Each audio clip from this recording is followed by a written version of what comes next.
Happy Itulay Monday afternoon, senior high school students who are taking up General Chemistry 2. This is again Tutor Ann who will assist you now for quarter 4 of Gen Chem 2. So we're done with quarter 3 and I would like to congratulate you with that. And kung gusto nyo pong i-rewatch yung mga online video tutorials natin, you may revisit the Facebook page of DepEd EdTech Unit, DepEd Philippines, and DepEd Tayo.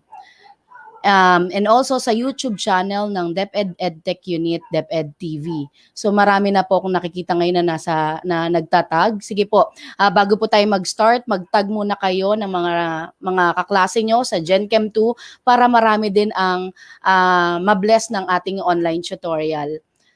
Okay.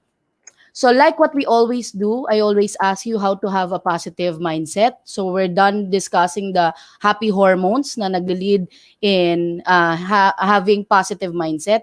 And I asked you last week, what do you do for you to have positive mindset? And now I'm gonna share with you, what do I do to have positive mindset? So first, I practice gratitude. So minsan kahit marami tayong ginagawa, minsan iniisip ko, thank you Lord sa kalakasan, thank you Lord sa kagalingan, katalinuhan, kasi hindi naman yung ibibigay sa atin kung hindi naman natin kaya yung gawin. So we have to thank the Lord for everything na ipinagkakatiwala niya sa atin. So, and also, keep practicing. Kailangan practicing natin maging grateful kasi it will lead us to positive lifestyle. Kapag pinractice natin yan, magiging normal na lang sa atin ang pagiging grateful.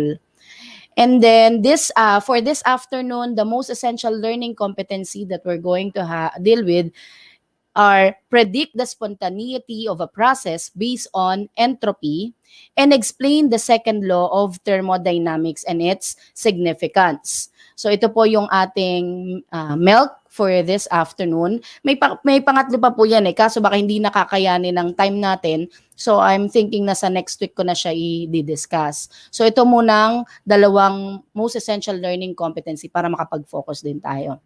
Okay. Since sinabi dyan spontaneity or spontaneous, a reaction that does occur under the given set of condition is called spontaneous. Okay, for example, so we have this ball rolling. Of course, this ball will roll from higher altitude to lower altitude spontaneously. So that yun yung nangyayari in normal condition. Then, if a reaction does not occur under specified conditions, it is said to be non-spontaneous. Of course, this ball will not roll upward. It has to have external factor para siya ay mag-roll upward. And yun, kailangan natin siyang i-push. Okay. For our introduction or for you to just answer quick review, ano ba tong spontaneous and non-spontaneous, I want you to type in your answer, letter A or letter B, pero don't forget to type in number 1 para dito sa unang tanong na to, and then you type in spontaneous, nabubulol ako, spontaneous or non-spontaneous. Okay. Okay, a waterfall runs downhill. Type in your answer. You may also write your school or your place. Is it A, spontaneous, or B, non-spontaneous? A waterfall runs downhill. Is it spontaneous or non-spontaneous? So let us hear it from our students via comment section. Okay, so ang nakikita ko pa lang dito ay yung mga tinatag nyo po. Thank you for tagging them. Okay, sabi ni Jason, 1, spontaneous. 1, sabi ni Happy, ni Mike, ni Althea, ni Dayan, ni Daniel, ni Kunyap, ni Roxanne, ni Divine, ni Angeline, ni John Ray, ni Queenie, ni Robert Padsing, Eddie, Aika, Gamboa, Gian, and Precious, ni Leia. Okay, napakaraming familiar names. So I'm so happy na regular kayo umaattend ng ating Itulay. John Bryce, Lara Sadagan, Leia Tega, Lara Sadagan, Jelay Gamongan, Desiree, Lara Jefferson. Okay, let us see if your answer is correct. Sabi din ni Eden and ni Trisha and ni Robert. Okay. So the answer is spontaneous. Of course, the water will run downhill kasi from higher altitude to lower altitude. Thank you sa paghabol, Ferdinand and Alan and ni Eliezer. Okay, next. A lump of sugar. You type in number 2. A lump of sugar dissolves in a cup of hot coffee. Yung asukal daw na dissolve in a cup of hot coffee. Is it spontaneous or non-spontaneous? Kindly type in with number 2. Okay. Number 2, as A, spontaneous, B, non-spontaneous. Magandang hapon po mga buddy, mga chem buddy, Eliezer Salingbay. Okay, sabi ni Norhana Lachika, ni Divine, ni Angeline A, ni Gladil, ni Angeline, ayan, ni Marife, ni Roxanne, ni Dayan, ni John Ray, ni Kunyap, ni Eliezer, ni Eddie. Ang sagot nila, ni Aika, ni Ala, ni Karen, ni Jefferson, ni Happy, Lara, Robert, Ferdinand, Sherenet, Ginacel, familiar name, Precious, Dayan, Sistine, Valenzuela, Jason, Lara, Sadagan, ayan. The answer is 2A, spontaneous. Very good. Of course, a lump of sugar spontaneously dissolves in a cup of coffee, but dissolved sugar does not spontaneously reappear in its original form. Spontaneously madidissolve siya. But of course, non-spontaneous na mag-reappear siya. Sabi din ni Gian, ni Lara, Sadagan. Okay, that is spontaneous. Okay, water freezes spontaneously. Baka sabihin nyo, ma'am, may ginawa tayo dyan eh. Nilagay natin sa ref. Sa atin kasi, hindi naman normal na nagzi-0 degrees Celsius. Pero in other countries kasi, normal na nangyayari sa kanila na kahit sa labas ng bahay, nagzi-0 degrees Celsius. So, it is a condition, the water will freeze spontaneously below 0 degrees Celsius. Ina-expect na natin yon na mag-freeze siya at 0 degrees Celsius. And then ice melts spontaneously above 0 degrees Celsius. Kapag more than 0, it will melt. Kapag below 0, it will freeze. Okay, sabi ni Pisconath, ni John Bryce, ayan, sabi ni Pisconath A. Okay, sabi ni Annabel Sarong, good afternoon, Annabel. Sabi ni Eden A, ni Rob A, ni Gian, and ni Lara. So, ayan. Next, I want you to take a look at this question. Heat flows, this item pala, heat flows from colder object to hotter one. Okay, be particular, colder object to hotter one. A, spontaneous. B, non-spontaneous. I want you to be particular. So sabi nila, 3A daw. Sabi ni Irish tsaka ni Lara. Pero I want you to take a look at the statement. Heat flows from colder object to hotter one. Is it A, spontaneous? B, non-spontaneous? Ano ba yung normal na nangyayari? Nagpo-flow ba yung heat from colder object to hotter? So sabi ni Rob, ni Christine, ni Jade, ni Trisha, ni Marife, ni Honey, ni Jelay, ni Roxanne Mamawag. Hello Roxanne, familiar name. Ni Gian, sabi ni Jefferson Estigoy, B.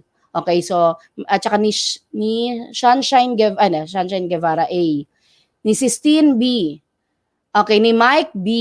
Ni Ferdinand B. Okay. Bakit kaya B? May lumalabas na B, may lumalabas na A. Sabi ni Robert B, ni Gian B, o yung iba nag-change na ng answer na B. So let us see. Okay, sabi ni Pauline B. Heat flows from colder object to hotter one. That is non-spontaneous. Binaliktad ko po kasi yung statement dyan. Because in normal condition, bakit B? Bakit non-spontaneous?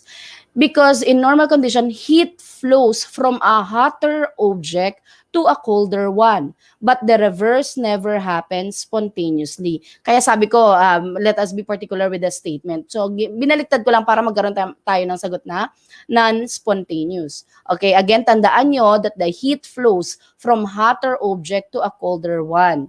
Yung reverse nun, it never happens spontaneously. Okay, thank you Dayan, Honey, Eden, Kunyap, Dayan. Trisha, for answering number 3. Sabi din ni Daniel at saka ni Leia at ni Gladil. Okay, next. Ito naman, we have two bulbs, gathering of all the molecules into one bulb. Ito yung pang number 4 natin. Gathering of all the molecules into one bulb.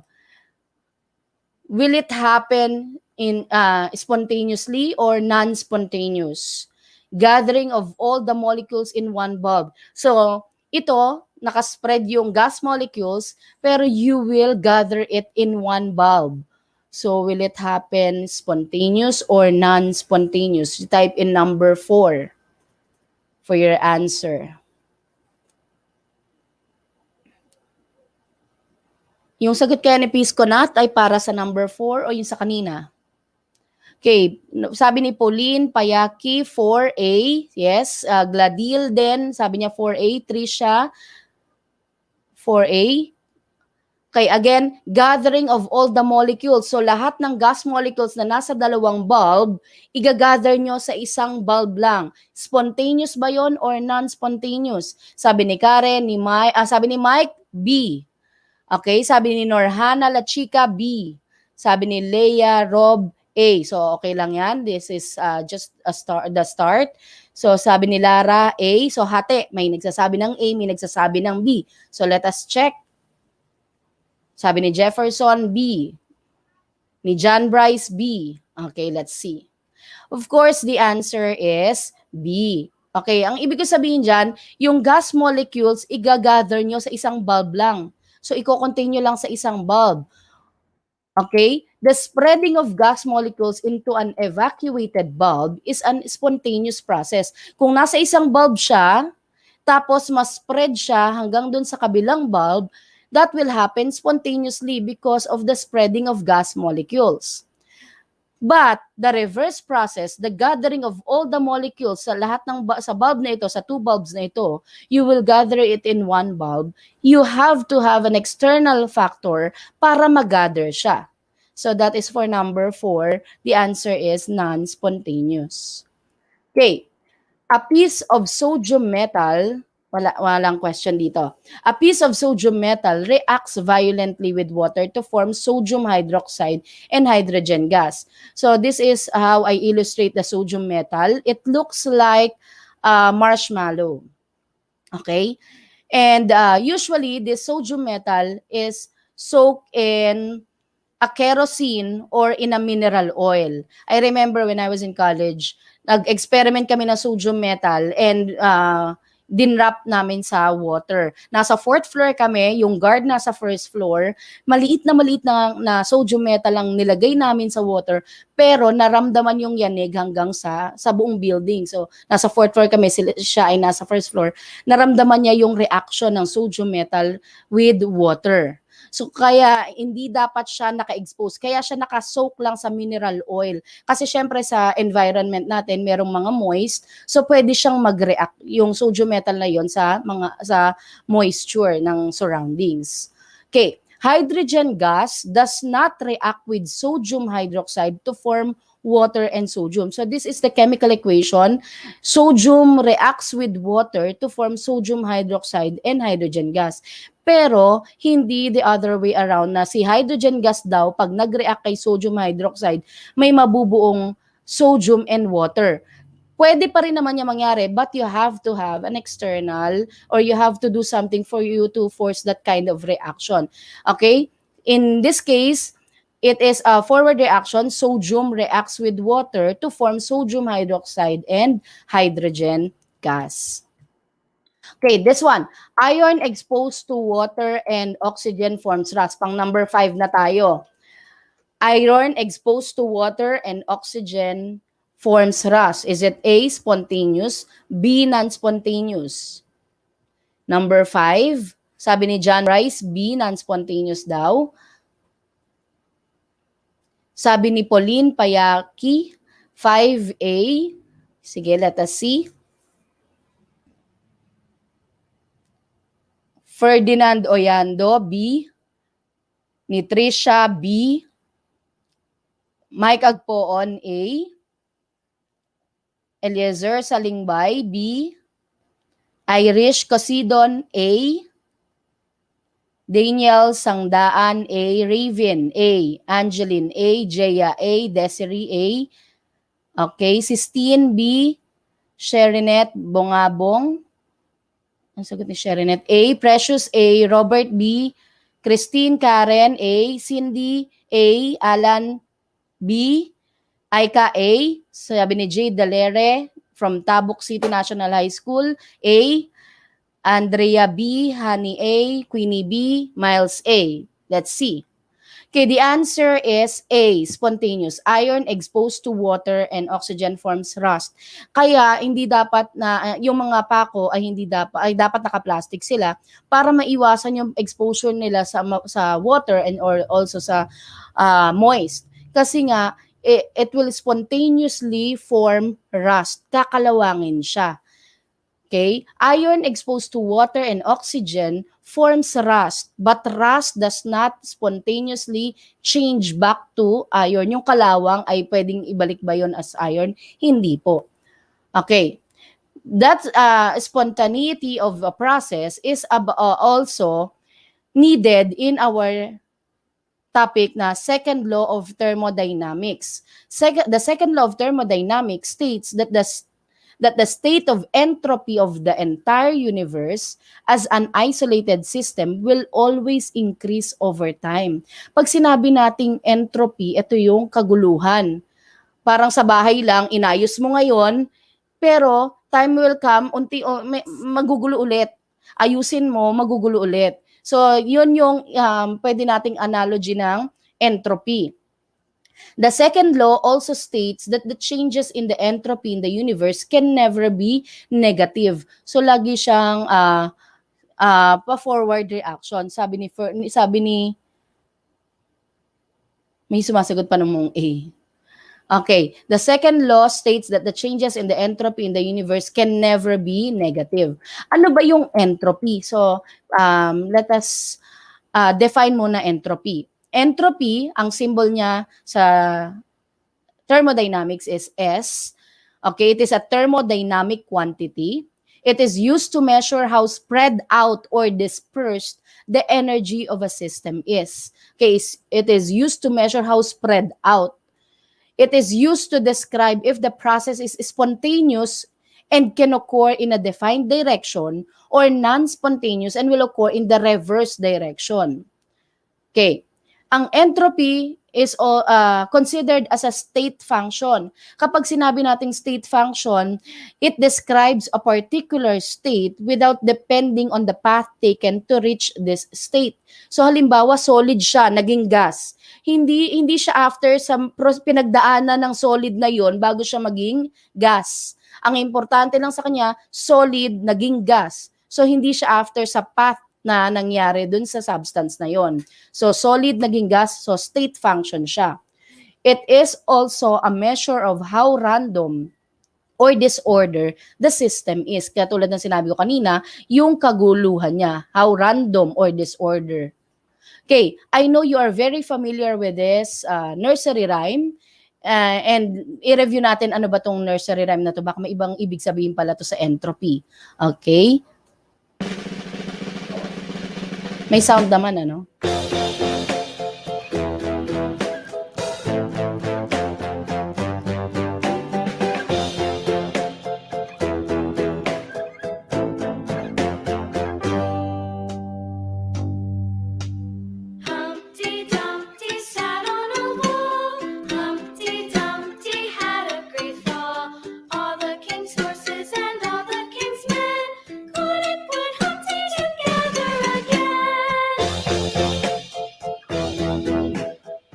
Okay, saglit lang 'yon kasi alam na alam niyo na yung ano na yan, yung nursery rhyme na yan. Pinilit ko lang talaga mailagay siya dito para maisip niyo rin kahit na senior high, very applicable pa rin talaga. May concept pala dito ng chemistry. So imagine niyo, all the king's horses and all the king's men couldn't put Humpty together again. Sa tingin niyo, at what part of this story where Humpty Dumpty has a greater entropy? Dun ba sa nakaupo siya sa wall? Or nung nahulog na siya, when he fell. So, sitting on the wall or when he fell. Sige nga, tingnan nyo, saan siya may mataas na entropy? Paki-typing nga po yung sagot nyo. Saan siya may mas mataas na entropy? While he was seated on the wall or when he fell? Sige nga po, tingnan natin sa ating comment section anong idea nyo kung paano natin maire-relate ito sa entropy. Okay, all the king's horses and all the king's men couldn't put Humpty Dumpty together again. Sabi ni Pauline Payaki when he fell. Yes. So, sabi din ni Andrea, ni John Bryce, at ni Desiree, ni Annalisa. So, nung nahulog si Humpty Dumpty, naging mas mataas ang kanyang entropy. Sabi ni Maria Ami, ni Sherenet, ni Trisha, ni Divine, ni Gian, ni Mea, ni Hatcherlyn, hello Hatcherlyn, ni Precious, Gina Cell, Trisha, D-Way, Elizer, oh ma'am, sabi lang pala ni Elizer, ma'am. Okay, so, syempre, mas mataas ang entropy niya nung nalaglag na siya. So, yung disorder, katulad na lang sa itlog, in order yung, halimbawa yung itlog na meron tayong egg, pag nalaglag yon, magiging disordered na siya. So, mas mataas yung entropy kapag nabasag na siya. Pero kapag yung itlog ay binump mo lang, may entropy pa rin yon, pero maliit lang. Pero kapag nahulog siya totally, mas mataas ang kanyang entropy. Okay, thank you Marife, Roxanne, Queenie, Elizer, ni D-Way. Okay. The reason why I use that Humpty Dumpty para mas madali nyo ma-visualize yung entropy, yung kaguluhan, yung pag nabasag, yung pag na-crack. So processes that lead to an increase in entropy of the system are melting, vaporization, dissolving, and heating. So puntan muna tayo sa melting. Ang system in order niya ay solid. Ang system in disorder niya is liquid. So in molecular level, solid turns to liquid, mas magulo siya or in disorder siya, naka-disorder siya kapag liquid. And an example of that is the ice cubes. Yung ice cube, solid siya, pero kapag tumaas yung temperature niya more than 0 degrees Celsius, it is turning to liquid. So yung molecules niya ay nadi-disorder compared to the one in solid. Okay, next is vaporization. Ano naman tong vaporization? This is liquid state turning to vapor. Liquid naging vapor. So if you're going to look at the molecules, mas in order sa liquid kesa sa vapor. Okay, next, this is an example of liquid to vapor. Yung liquid na coffee, yung water doon, nag-evaporate. So yung molecules niya ay in disorder. Next, dissolving. If you're going to look at the molecular level, ito po yung solute, ito yung solvent. Kapag minix na natin siya, it will be in disorder, in random order na yan. Solvent, solute, solvent, solute. So that is in a solution na. So an example of that is salt and water. When you mix them, it will be in disorder na. Okay? So mataas na ang entropy kapag na-mix na sila. Next, heating. System at temperature 1. So yung system nyo, system at temperature 1, ito naman yung system at temperature 2, the temperature is in system on this part will be greater than the first illustration. So halimbawa, ito yung system 1. Hininit natin, so syempre mas mataas na yung temperature kasi ininit natin. Kaya nga sinasabi na mas mainit, mas masakit mapaso ng steam kesa ng yung kumukulong tubig. Kasi yung temperature nun ay mas mainit yung temperature ng steam kesa sa boiling water. So, system at temperature 1 and system at temperature 2, dahil magiging greater na yung temperature niya, it will be in disorder. So, ito ay liquid water, naging gas, na disorder na yung mga molecules, kaya siya mas mataas ang entropy. Okay? How will you predict when entropy is positive or negative? Okay, I have here a list para ma-identify natin kung positive or negative. Be particular, pwede niyong isulat para mamaya pag pinagsagot ko kayo, mayroon kayong basis. Okay, entropy is positive daw when it underwent melting, evaporation, and sublimation. Okay? Kapag nakita nyo sa sinabi sa tanong ko, nag-melt, nag-evaporate, nag-sublime. Okay? So that is positive yung kanyang entropy. If a reaction produces more gas molecules than it consumes, delta S is positive. If the reaction produces more gas, halimbawa, gas na yung reactant, pero sa product nyo, sa reactant nyo, 1 mole lang ng gas. Sa product nyo, naging 2 moles ng gas. Ibig sabihin, the entropy is positive. Next, if there is no net change in the total number of gas molecules, paano daw kung parehas lang daw na dito 2 molecules sa reactant? Sa product, naging 2 molecules din. Ano yung isasagot natin doon? It may be positive or negative but will be relatively small numerically. So kung positive siya, medyo maliit lang din ang kanyang entropy. Okay, so dito naman sa entropy may be negative when the chemical substances underwent deposition. Tandaan nyo, deposition, solidification, and condensation. Kapag ang sinabi ko sa tanong ay deposition, example ba yun? Solidification, freezing, condensation. So those are entropy with negative. Okay, negative entropy, I'm sorry. Next, if the total number of gas molecules diminishes, delta S is negative. Pag sinabi natin diminishes, from halimbawa 3 molecules sa reactant, kumonti siya, naging 2 molecules na lang or 2 moles na lang. So, because of the number of gas molecules nag-diminish, delta S is negative. Okay, mag-start na ako magtanong. Determine the entropy of a system for each of the following processes. Solid melts. Paki-type in nga po. Solid melts. Anong sagot nyo? Is it, ayan, lumabas, sorry. Positive entropy or negative entropy dahil napakita ko. Okay, you identify whether the entropy is positive or negative. In number 1, sabi ni Roxanne Mamawag, positive. Okay, ni Norhana, positive. And ni Denzel, siyempre melting, positive ang kanyang entropy. Sabi ni Gladiel, ni Mike Agpoon. Okay, number 2, paki-type in. Okay, number 2, a liquid freezes. Ano kaya yung liquid, freezing liquid? Okay. Nag-freeze siya. Will it be positive or negative? Number 2, positive or negative?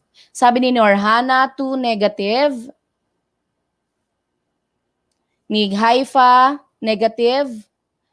Sabi ni Mike, negative. Ni Dayan, ni Yasmin, ni John Bryce, ni Bernard, ni Robert, ni Eddie Tangonan, ni Terence, ni Divine. So sabi nyo negative, let us see. Ni Honey, the answer is negative. And ni D-Way. Number 3, a vapor is converted to a solid. Vapor is converted to a solid. Okay? Sabi sa number 3, hintay lang tayo sagot. Sabi ni Shania sa number 2, negative.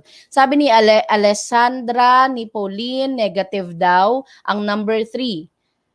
Okay, Pauline Payaki. Sabi ni Eliezer, number 3, negative.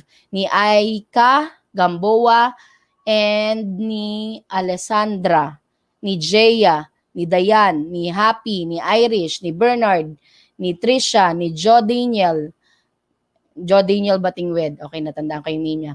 Ni Ala, ni Annalisa, ni Shania, ni Rob, ni nasabi ko na Annalisa, ni Karen, Maria Ami, ni D-Way, ni Robert, ni Yasmin. Number 3, negative. Let us check.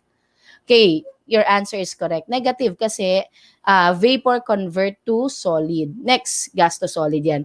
Next, vapor ulit, condensed to liquid. Number 4, vapor condensed to liquid. Okay, number 4, vapor condensed to liquid. Condenses to a liquid.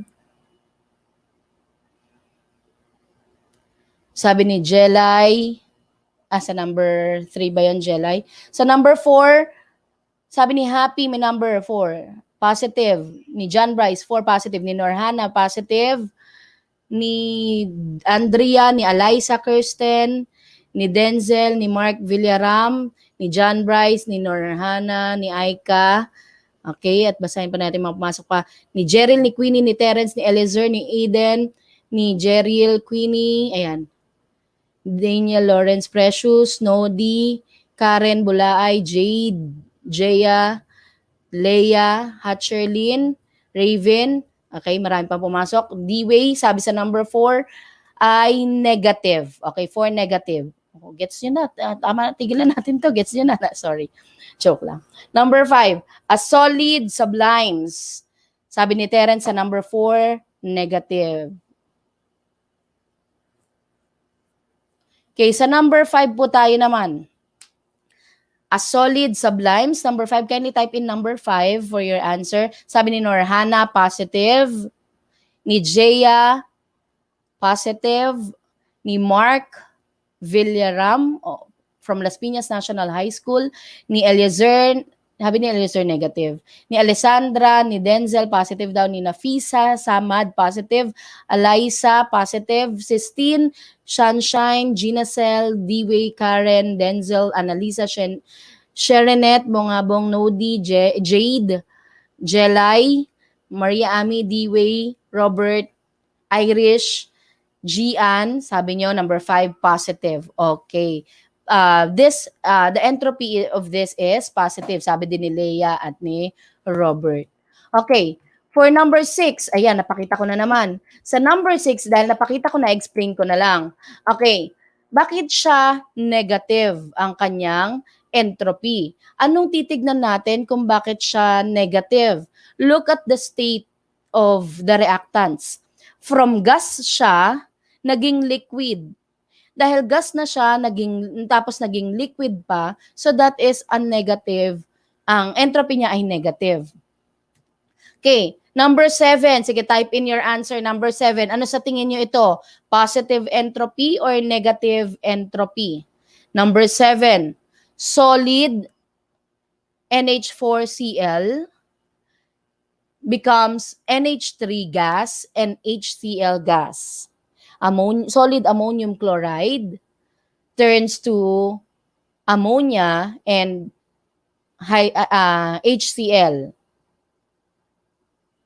Number 7, positive, sabi ni Roxanne, ni Trisha, ni Dayan, ni Kunyap, ni Eddie, ni Alessandra, ni Eliza, Lawrence, Roxanne, Trisha, Gladil, Trisha, Daniel, Nodi, Raven, Haifa, Happy, Terence, D-Way, Mark, Aljon, Annalisa, Terence, kahit mapagod ako, kailang basta nagre-recite kayo. Nafisa, Andrea, Terence, Pauline, Sally, Marife, Divine, sa 5 na pala yun. Okay. Sabi ni Queenie, John Bryce, D-Way, Aika, Marife, yan, Clement, Eden, Marife, ulit. So the answer is positive. Number 8. Eh, napindot ko na ulit. Hayaan nyo na ako na, explain ko na. Okay, sa number 8, parehas silang gas. Parehas din sila ng, ng number of moles. So, 1 mole dito, 1 mole ng H2 at 1 mole ng Br2. Tapos dito, pag i-add nyo 1 plus 1, 2, equal din siya sa kanyang product. So, dito, positive siya, pero maliit lang ang difference. Kasi parehas sila ng number of moles. So parehas sila ng number of moles, parehas 2, reactant and product, pero may difference man sila, maliit lang. So the number 8 is positive. Number 9, calcium carbonate forms calcium oxide and carbon dioxide. Okay. Ano sa tingin nyo to number 9? Kindly type in your answer. Sabi ni Jefferson Estigoy, 9, positive. Okay, hintayin natin sagot ng iba pa. Sabi ni Pauline, Payaki, 9, positive. Ni Terence, positive. Okay, let us check. Sabi ni Annalisa, positive din daw. Ni Clement, ni Mike Agpoon from Las Piñas National High School, 9, positive. Ni Terence, ni Dayan, ni Hani, ni Yasmin, ni Sistine, ni Queenie, ni Shanaya, Princess Lapitan, D-Way. So sabi nyo, number 9 is positive. Correct. Positive entropy yan. Number 10.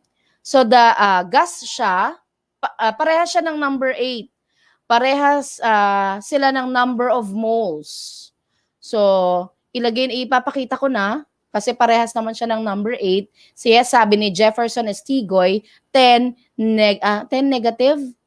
Okay, it may be positive or negative. Pero in this case, kung positive man siya or negative, very little lang yung kanyang difference numerically. Okay? Kasi sabi dito, kapag nagkataon parehas ang reactant at product, yung number of moles, pwede siyang positive, pwede siyang negative, pero very small ang difference numerically. So, more likely, this is positive. Pero maliit lang. Okay, so for us to compute, so may natitira pa akong ilang minuto para magturo sa inyo ng computation ng entropy. Entropy can be calculated from the table of standard values. This is the formula. Delta S of the reaction is equal to the summation of the N of the S, of the entropy of the products minus the summation of the M, yun yung coefficient of the entropy of the reactant. Okay,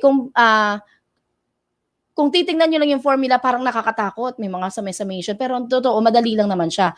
Delta S of the reaction is equal to summation of the N. Yung N, yung coefficient. Tapos entropy, kukunin natin to sa table, ng product muna minus yung sa reactant. Summation of the coefficient of the entropy of the reactant. Okay. Entropy can be calculated from the table of standard values. Makikita nyo po ito sa mga chemistry books, lalo na yung mga college chemistry books. Sa likod nun, merong tinatawag na thermodynamic data at 1 atmosphere and 25 degrees Celsius. Nakabigay na po dyan yung mga chemicals. Last time, ang kinumpute natin ay delta H. Ngayon, ang kukumpute natin ay delta S. Okay, yung entropy niya, yung S naman ang kukumpute natin. Yung formula nating ito, parehas lang yan ng formula nung nag-enthalpy tayo. Okay? So, using the data of S, ito yung table, itong S ang gagamitin natin, calculate the standard entropy change for each of the following reactions at 25 degrees Celsius. For each reaction, interpret the sign and magnitude of the reaction entropy. Okay. Natuwa naman si Ferdinand. May number 11 pa siya. Okay.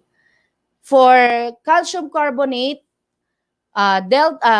calcium carbonate when decomposed will form carbon dioxide and calcium oxide, solid calcium oxide.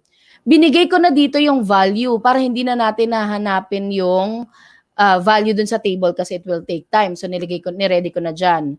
Okay, so let us solve. Change ko yung aking highlighter.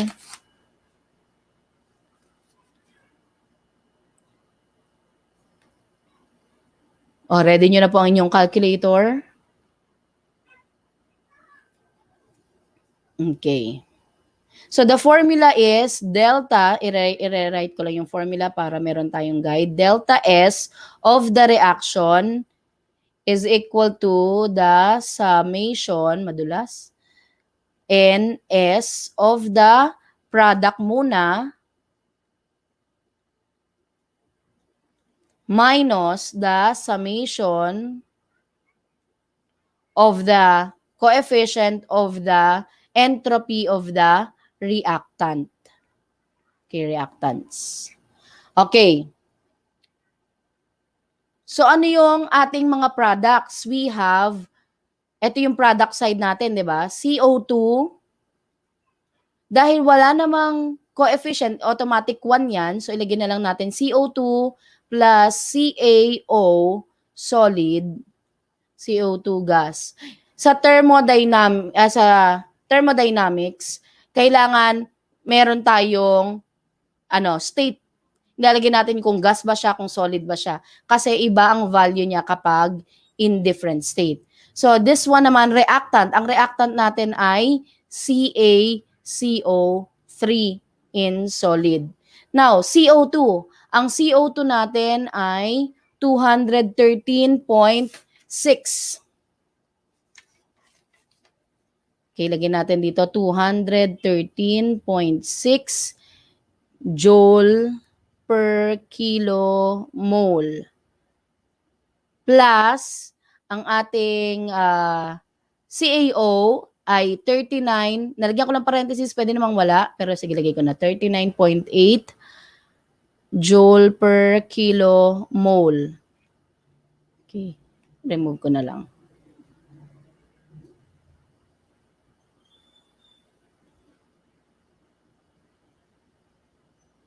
Ito.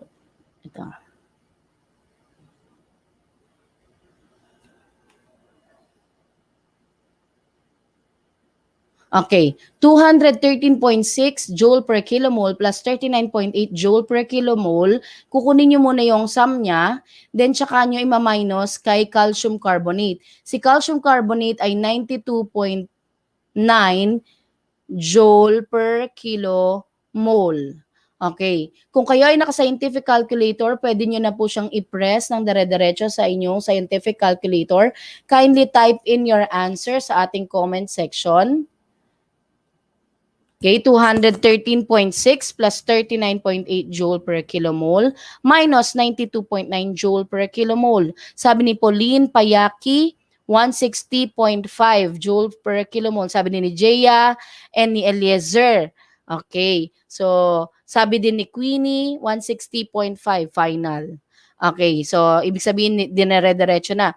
Sabi din ni Konyap. So, nakuha nyo, pare-pares kayo na nakuha ang sagot. And yun din ang nakuha kong sagot when I computed that. Sabi din ni John Bryce, ni Robert, ni Haifa, ni Happy, ni Marife, ni Gian Jefferson, Annalisa, Listan, Daniel, Nodi, Denzel, Ginacel, Maria Ami, Precious. Okay, pinipilit kong basahin lahat kasi nag-effort lahat eh. Denzel, Ginacel. Okay. Nabasa ko na lahat. Jefferson, Estigoy, Shanaya, Marife, Sheena, Robert, Hatcherlin, Alessandra, Glydil, Eden, Jo Daniel Batingwed, Rob, Trisha, Dway, Dayan, ayan, Kunyap, Aika, Queenie, Sherenet, Eliezer, Pauline, ayan. Ni Trisha, Dway, Jelay, Alessandra, Yasmin, Raven, Eden, Sally, Trisha, Jelay, Dayan, Sunshine, and meron pa bang na hindi nabasa? Thank you sa effort nyo, sabi din ni Jeril. So, the answer is 160.5 joule per kilomole. Okay, that is the entropy. Sa ganyan lang, mukha lang siya matapang tingnan sa formula, pero ang totoo, you will just get the sum of the product minus the sum of the reactant, tapos makompute nyo na. Tinanong ko to sa inyo kanina, calcium carbonate will form carbon dioxide and calcium oxide. Sabi natin kanina, positive entropy. So, totoong positive entropy siya, solid naging gas. So, solid naging gas, positive entropy. Tapos, based sa computation, 160.5 positive. So, totoo, tama yung ating computation, tama rin din yung ating pag-observe through the chemical reaction. Okay. For on this chemical reaction naman, with this chemical reaction, meron tayong coefficient. So, we have 4 KClO3 in solid. So, isulat ko na lang yung formula muna. Delta S of the reaction is equal to the summation of NS of the product minus the summation of MS of the reactants. Okay. So, substitute natin. Product muna. Ang product natin may tatlong KClO4. KClO4 solid plus the other one is KCl, 1 KCl minus the summation of the reactant. Ang reactant natin ay 4 KClO3. Okay, baka nagko-compute na kayo dyan. Baka nabigyan nyo na nga yung answer sa comment section. Nakaubos na daw si Eliezer na isang kape. 4 KClO3 solid. Okay, substitute natin. 3 na KClO4, 151.0 joule per kilomole plus 1 ng KCl. Ang kanyang KCl ay 82.68 joule per kilomole.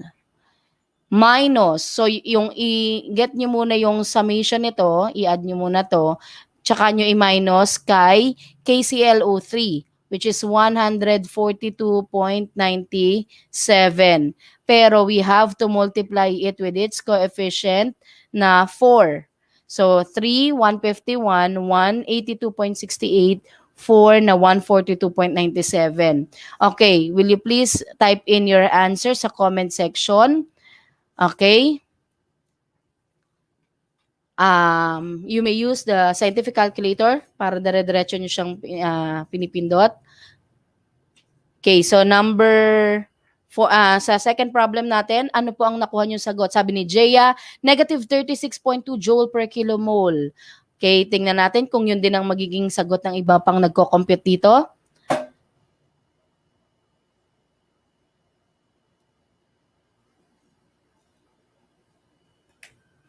Hello, Sir Jester, pagkaliwagan.